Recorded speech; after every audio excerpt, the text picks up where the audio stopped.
Hey everybody, ronarray here, and in 3.25 we had a huge revamp of older farming strategies, and a few new ones emerged too.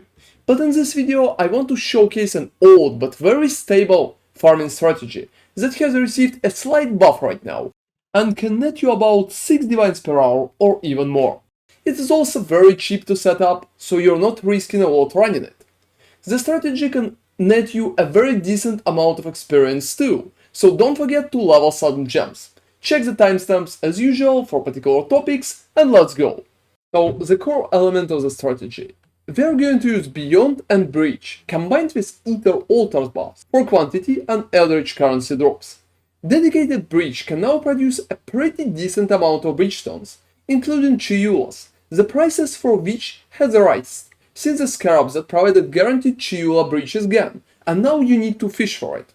Combined with Beyond, we can also receive a decent amount of Divination cards and bubblegum currency, and benefit from additional monsters in every map, both loot and experience wise. So talking about our setup for Scarabs, I genuinely recommend to use Breach Scarab of Lordship, because each breach will contain a Breach Lord, and Breach Lord is always dropping a pretty decent amount of Splinters and has chance to drop a Breachstone by itself. So that's probably the most important Scarab. After that, we will just need to spam additional Scarabs, such as Breach Scarab of Splintering and normal Breach Scarabs to ensure that we will have a lot of breaches. Generally, I prefer to use 2 Breach Scarabs of Splintering. Those are very cheap and cost only 1 chaos right now, and they will not give you a lot of additional Splinters, but it's still a pretty nice bonus. And we don't really need much more breaches in one map, because we can just start another that way. So Breach Scarabs will need at least 2, because that way we'll have more breaches.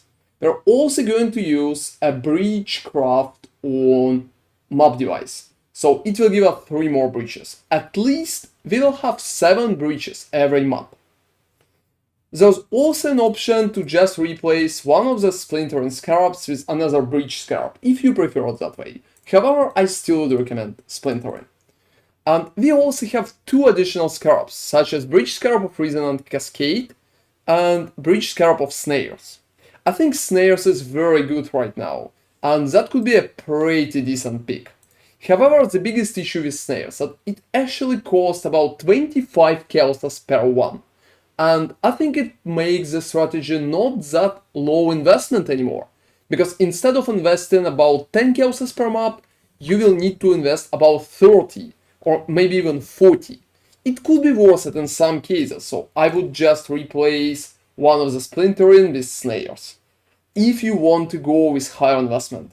However, since I mostly tried it without it, I do not really recommend to go with Snares until the prices will stabilize for lower levels. And there's also an option to use Breach Scarab of Resonant Cascade, which is pretty nice, but genuinely it will require a very fast build, because Breach Scarab of Resonant Cascade is going to make your breaches very fast. So you can use it instead of one of the Splinterings, but it's a still big issue, especially if your build is not that fast in terms of clearing. So try it once, and if you like the result, you can keep it in. If not, it's pretty much not really worth it. It's also very cheap too. So the whole setup right here should cost about 11 Kelsos. We are paying 1 Kelos, 1.5 per each Breach Scarab, so about 3 Kelsos here. We're also paying 1 Kelos per both Splintering ones, so that's about 5. And Breach Scarab of Lordship right now costs about 1 Kelos too, so that's 6. We're also using Map Device Craft for 6 Kelsos, and we receive about 12 Kelsos expenses per each run, which is very cheap in my opinion, because we will be able to make a lot of currency with it. Moving forward and talking about the maps and how you will roll them. I genuinely prefer running Mesa with this, because Mesa have a very cool option to pretty much drop you a Fortunate Divination card. That one is definitely worth it, it's very simple and it drops pretty often too. So I think it works very nice. And you can also scry such maps as Jungle Valley, for example, and run Jungle Valley instead, However, I definitely prefer Mesa. You can also kill the boss very fast, and the whole map is very good for breaches. You can just run around and kill all the breach monsters in a pretty normal, unreachable locations. So, how to roll the maps itself? I just recommend to take normal quality and quantity at least higher than 100%. So monster pack size around 30 and quantity around 100 is pretty much what you need to look for to make sure that you will have a proper drop. So right here on the screen I have a decent map that is properly alright to run. As a separate option, you can also run 8 mods corrupted maps if you have those. Just make sure that you have enough pack size and item quantity on every map that you are running. I don't recommend to corrupt the maps manually because I think that way there's a lot of chances to just lose the map. So instead run the 8 mods if you have them or want to buy them, or pretty much use normal maps like that. So pack size will be a little lower, but quantity will be very close, so around 90 or 100%. So another important question, why we are picking Eater of Worlds instead of Exarch?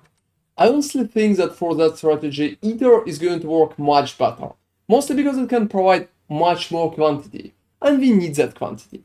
It's also very good in terms of duplications, such as Scarab duplication or basic currency duplication, and it can help us with receiving additional bonuses from runs themselves.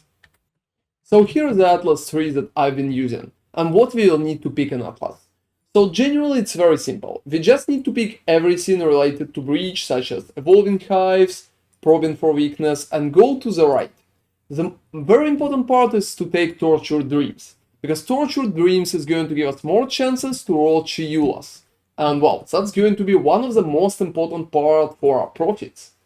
On top of that, we're also picking within the grasp for a breach boss to have a chance to drop a Breachstone. It's not going to happen that often, but it's a very nice option still. And even off invasion can help us to roll even more breaches. So we need to go up there to take otherworldly artifacts, mostly for density, which is very nice. And we are taking Eldritch Gaze and bonuses for Eater of Worlds. In the Beyond, we are going to take Swarming Hive, because Swarming Hive will give us more chances to drop Divination cards, which is kinda nice. And the next important part is to take Endless Tide, because Endless Tide will make sure that we will not spawn unique bosses. When Beyond are spawning unique bosses, it will stop creating more Beyond monsters.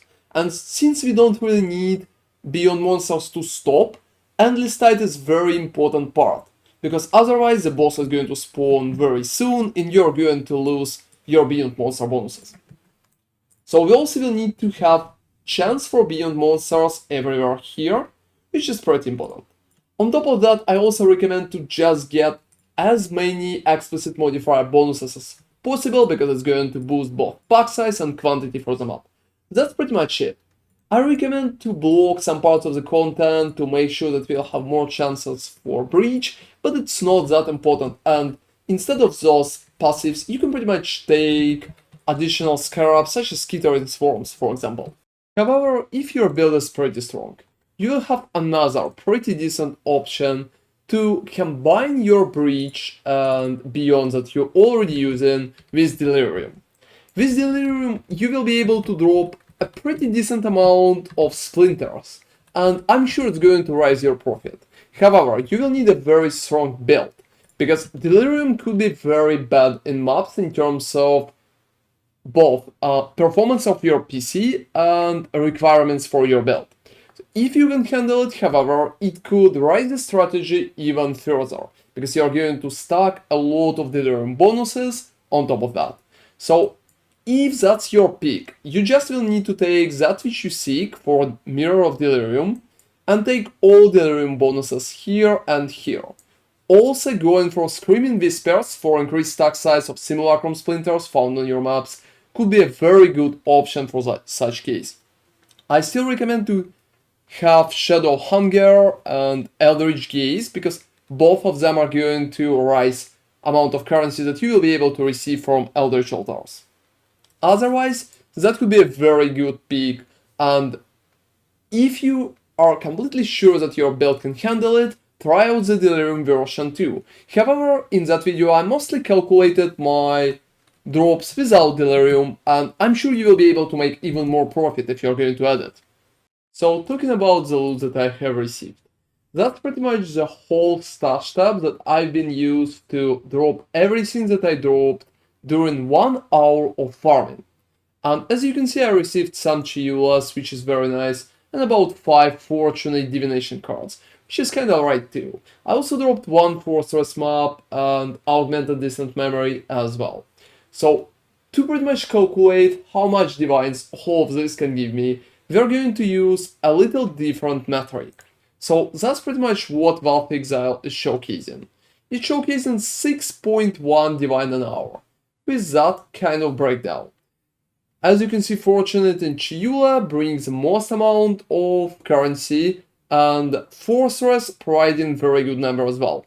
They're mostly using Massa because it's dropping Fortress, so it's kinda already in the price. So I also paid about 100 Kelsos per that strategy. So even if it showcased me 6 divine an hour, I would say we made about 5 divines in profit. Which is definitely not bad, considering the drop could be better. For example, I could drop a second fortress, or more fortunates, or more Chiulas.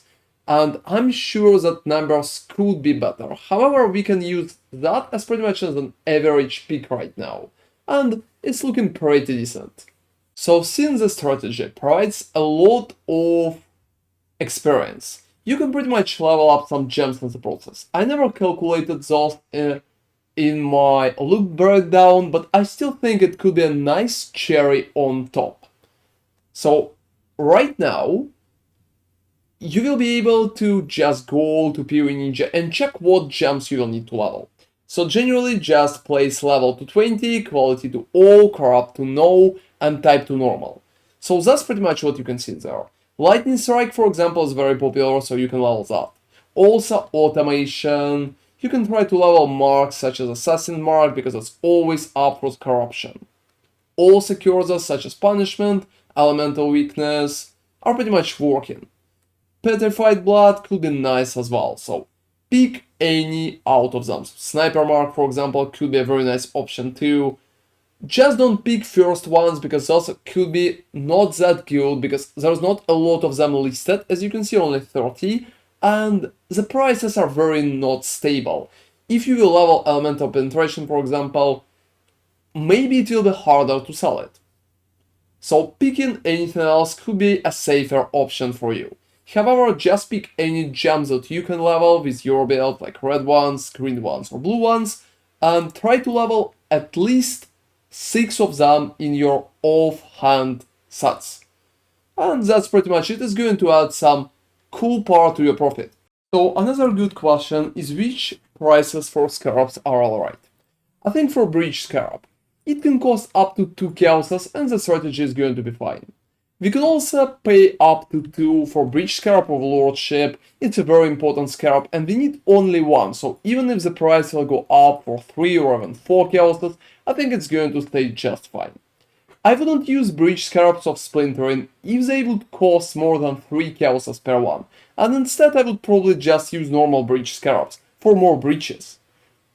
And Breach Scarab of Snares is definitely great, but it feels right now that the price should be around 15 Kelsos for justifying usage of it. I definitely don't recommend to use that when it right now can cost up to 30 Kelsos, and that's a lot. So if the price will fall closer to 20 or maybe a little less or a little bigger than that, I think it could be justified in some cases to try to use Snares, especially if you can run around pretty fast and take all clasped hands. However, for 30 or higher in terms of prices, I do not recommend to go for it. So that's been my Beyond and Breach farming strategy. I think it could be very stable in terms of rewards.